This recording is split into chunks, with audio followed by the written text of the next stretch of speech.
আসসালামু আলাইকুম এভরিওয়ান। আজকে এখানে চনার ডাল নিয়েছি 250 গ্রাম, মুরগির মাংস নিয়েছি হাড়সহ, এখানে একটা পেঁয়াজ নিয়েছি মিহি করে বড়,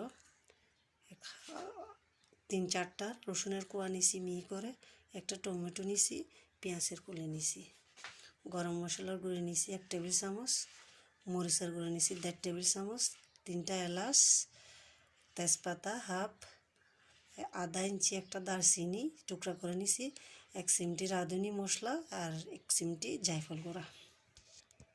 আমি যেহেতু প্রেসার কুকারে রান্না করব সেই জন্য প্রথমে চুলা জ্বালিয়ে নিব, হাঁড়ি গরম করে নেব, তার মধ্যে 3 টেবিল চামচ সয়াবিন তেল দিয়ে দিব, সাদা সয়াবিন তেল।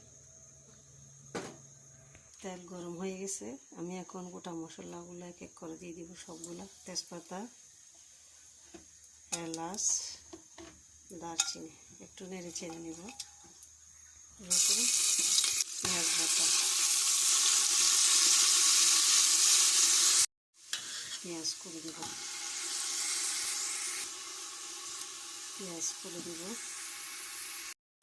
সব মশলা এখন ঢেলে দেব,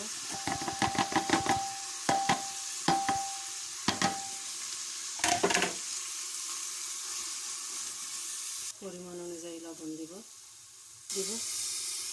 একটু নাড়াচাড়া করে নেব, মরিচের হাড়গুলো দিয়ে দিব, আর সাথে একটু পানি দিব,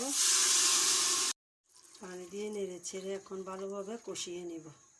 কষানো হয়ে গেছে, এখানে আমি 1 কাপ দুধ দিব, তরল দুধ দিয়ে ডাল দিয়ে দিব, আমি ডালগুলো ঢেলে দিব, ডাল ঢেলে দিয়ে ভালো করে নেড়ে ছেড়ে ঢাকনা দিয়ে 2-3 সিটি বেজে উঠলে আপনাদেরকে দেখাবো।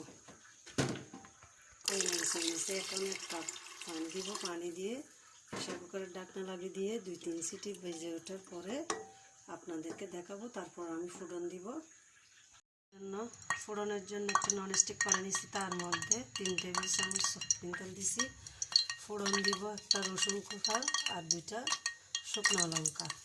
ফোড়নগুলো আমি এখন ডালের মধ্যে দিয়ে দেব, আপনাদেরকে পরিবেশন করে দেখাইলাম ধনে পাতা দিয়ে। এই হলো আমার ফাইনাল লুক।